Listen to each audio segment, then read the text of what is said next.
Hey guys, today we are going to learn about the slope stability concepts in the geotechnical engineering series lectures. Let's start with the first question. An excavation is made with a vertical face in a clay soil which is having Cu value, that is undrained cohesion value as 50 kilonewton per meter square, and the unit weight of soil, that is gamma, is given as 18 kilonewton per meter cube. The maximum depth of excavation, so that the excavation is stable, if the Taylor stability number is given, that is S suffix n is 0.261, and the I, that is nothing but the angle of inclination of that slope, is 90 degree.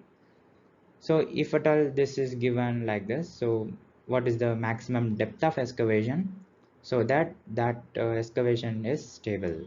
Taylor stability number we have been given with some data C, gamma and Sn number. So we have to use the Taylor stability formula and concept to find the maximum depth of excavation, or we can also even say the critical height of slope that has to be excavated. So here the option C is correct, 10.6 meter. So here we have to use Taylor stability number formula, that is S suffix n is equal to C by gamma h into F. Here F is nothing but the factor of safety. So here we have C values, gamma is known, unit weight of soil, h that we have to find for the critical height, or we can say maximum depth of excavation, and Sn value is also known as 0.261. So at critical depth of excavation, that is nothing but factor of safety is 1. So at factor of safety 1, we have to find the h suffix c, that is critical height value or the maximum depth of excavation. Here we have found the value as 10.6 meter. You can even check with using this formula. Sn is equal to c by gamma h into F. And here we have another formula based on angle of inclination and the angle of internal friction of the uh, cohesion soil, cohesionless soil. So for cohesionless soil, we have angle of internal friction, that is phi. But here in this question, they have clearly mentioned clay soil, that is cohesive soil only. So for cohesive soil, angle of internal friction is 0. So we have to use this formula C by gamma h into F to find the HC value. So if we have been given with the values of I and phi, then we can even use this formula, that is Sn is equal to tan I minus tan phi by secant square I, to find the Taylor stability number. And we have FOS formula like this. We have three relations for a factor of safety. One is C by Cm, that is cohesion divided by mobilized cohesion, or we can use this formula Hc by h, that is critical depth of excavation divided by the height of the slope, and F is equal to tan phi by tan phi m, where phi m is nothing but mobilized angle of internal friction of the soil. So these are some of the important things regarding factor of safety and Taylor stability number. Let's see some more points regarding the same Taylor stability number. Theoretically, we have for pure clays Sn as 1 by 2, that is 0.5.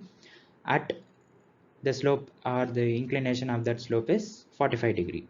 This is a theoretical value. If we substitute here tan I minus tan phi by secant square I, for pure clays phi is 0, so simply tan I by secant square I upon finding for the maximum stability value, we have Sn is equal to 1 by 2 at I is equal to 45 degree. But practically the Sn max occurs at slope angle 30 degree. So that Sn max is nothing but nearly equal to 0.261. So Sn max occurs at a slope angle 30 degree only. So these are some important points. And reciprocal of stability number is also called as stability factor. So reciprocal of stability number, that is 1 by Sn, is also called as stability factor. So we have Taylor stability number, this formula, and the formula based on angle of inclination and the angle of internal friction, and we have the factor of safeties, and we have the for pure clays what is the Taylor stability number theoretically and practically. So we have learned all the formulas regarding Taylor stability number. Let's move on to the second question.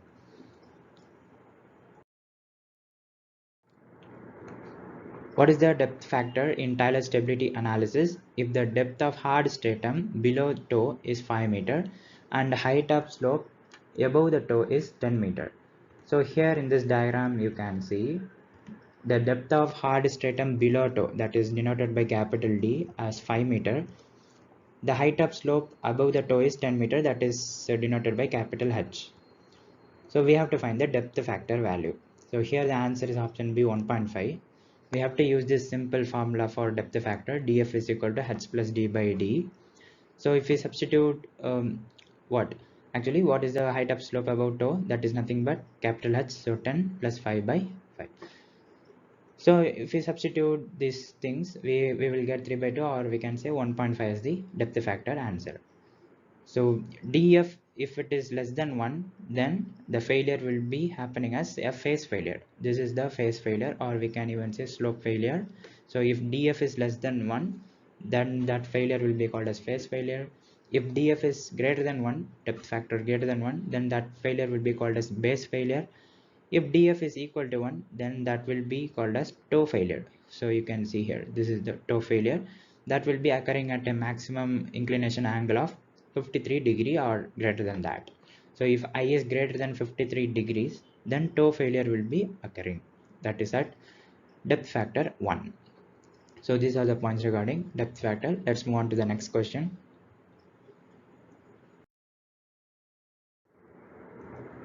A granular soil has physical gravity 2.7, water ratio 0.5, and phi, that is angle of internal friction, as 35 degrees.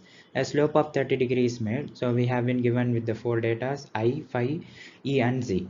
If seepage occurs parallel to the slope with the water table at a depth of 1.5 meter, so here you can see in this diagram, the water table is at 1.5 meter from the top surface.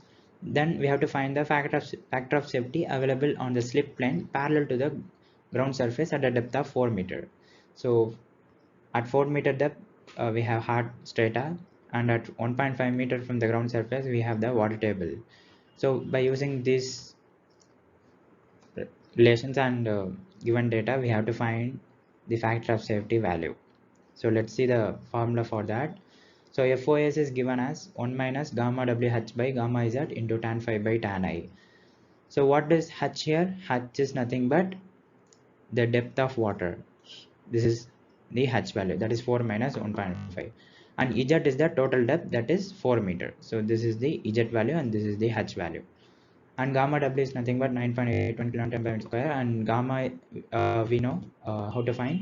We have to find using G value, G and E value, and gamma is nothing but the average unit weight throughout the strata, that we have to find using this relation. Gamma is equal to gamma d into z minus h. Why gamma d? Because this portion is dry. So gamma d into z minus h plus gamma saturated into h, because this portion is saturated. So gamma saturated into h divided by the total depth of the strata. So gamma is equal to, using this formula, we can get the average unit weight of the total soil, and using this relation we can get the answer for factor of safety, that is 1 minus gamma WH by gamma Z into tan phi by tan I. So we have all the data given, and using simply substituting the values, we can get the value of 0.84 as the factor of safety here. And let's see some more points. For dry soil mass or completely submerged soil mass, when the soil is cohesionless, that is granular soil or coarse grain, we can give the factor of safety as simply tan phi by tan I. For dry soil mass, or that soil mass is completely submerged. Unlike this situation, this is partially like water table is at mid of the depth. So if at all it is completely submerged, or if at all it is completely dry, for a cohesionless soil, then factor of safety is given by F is equal to tan phi by tan I. And in case of fully saturated soil, F is approximately equal to half of tan phi by tan I. So what is the difference between fully saturated and completely submerged? So if we say a soil is submerged, then there will be a buoyant force. When we say a soil is fully saturated, then all the voids are filled with water, there is no air voids. So that is the difference between completely submerged and fully saturated. When it is fully saturated, then factor of safety is half of tan phi by tan I. And for dry soil mass, and or we can or completely submerged cohesionless soil, then factor of safety is tan phi by tan I. So these two formulas will be applicable only for cohesionless soils. Now let's move on to the next question.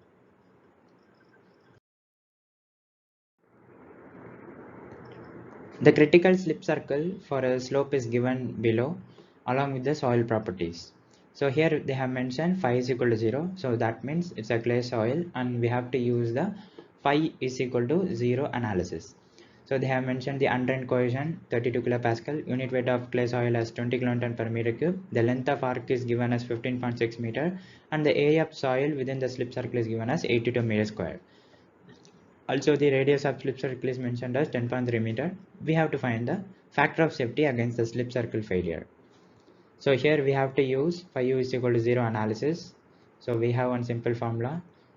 According to phi u is equal to 0 analysis, we have to use that formula to find the factor of safety value. Here the correct option is option A, 1.3. Let's see the formula, how to find. So as per phi u is equal to 0 analysis, factor of safety is given as Cu into Lr divided by Wx. So we know what is Cu, that is undrained cohesion. Here they have mentioned as 32 kilopascal. L is the length of arc length is given as 15.6 meter, and or we can use this formula for arc length, that is r theta, where theta is in radians. Here this is the theta is nothing but the angle by the arcs. So arc length is r into theta, r is nothing but the radius of slip circle, and divided by w into x. So w is the weight of the soil wedge. We have unit weight and the area of slip circle. So multiplying these two things, we get the weight of the slip wedge in kilonewton per meter length, that is perpendicular to that paper. And x is the centroidal distance. Here we have x bar as 2.3 meter, that is already mentioned. So 2.3 is the central distance at which the weight is concentrating. So Cu Lr divided by Wx gives the answer for FOS value in case of phi u is equal to 0 analysis.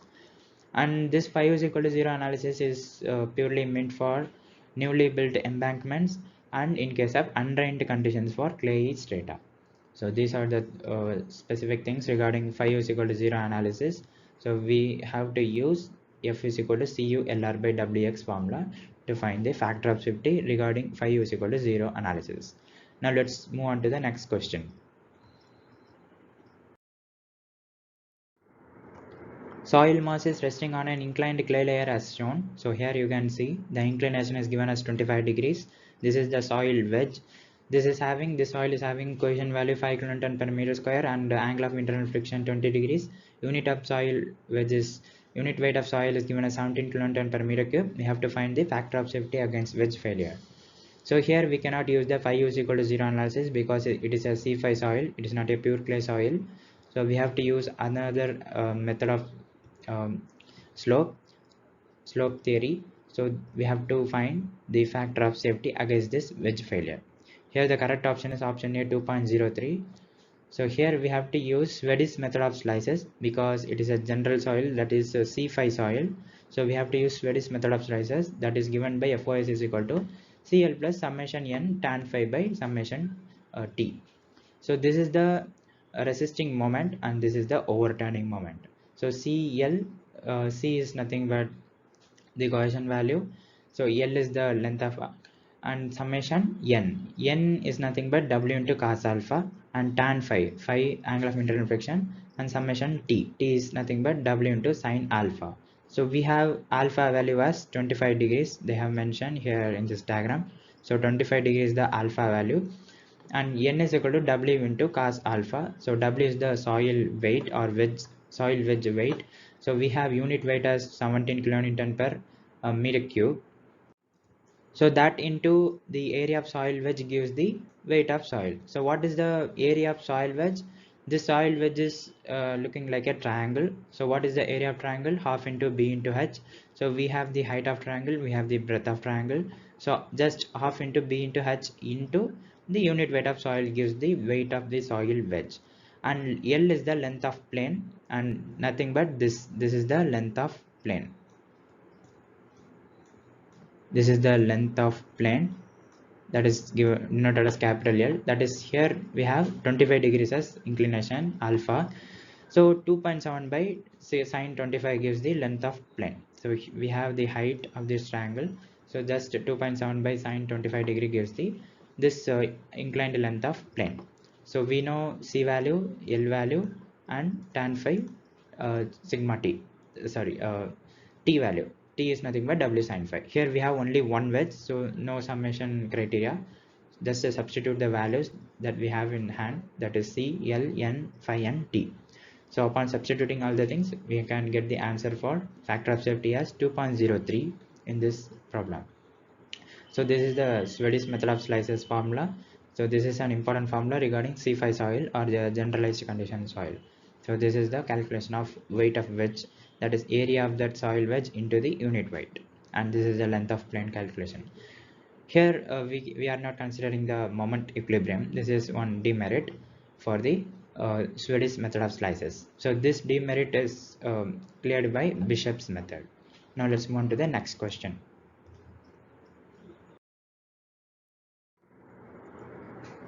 Which of the following are taken into account in the friction circle method for the equilibrium of sliding sector in slope stability analysis?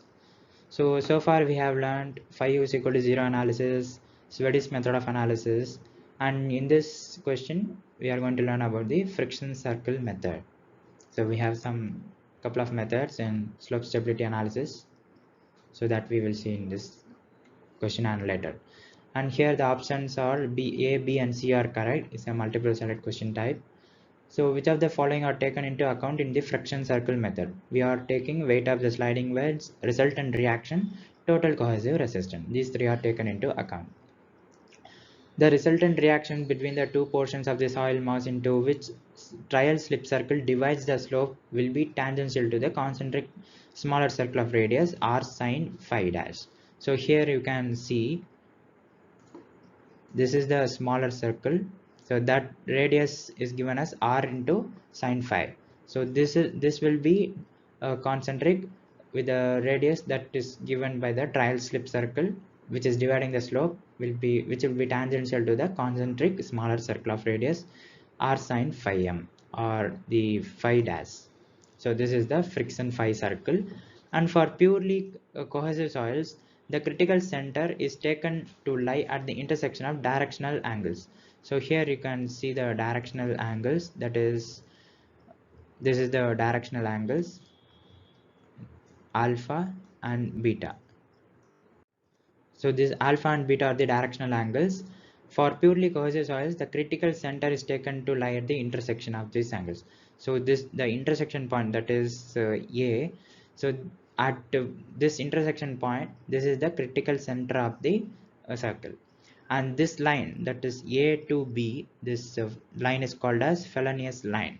And the Fellenius line, that is B point, will be lying at 4.5 h from the toe region. So h is nothing but the height of the below stratum, height of the below stratum, below ground level, or the height of the slope. So this is the Fellenius line, and this definitions are regarding friction circle method. Now let's move on to the next question.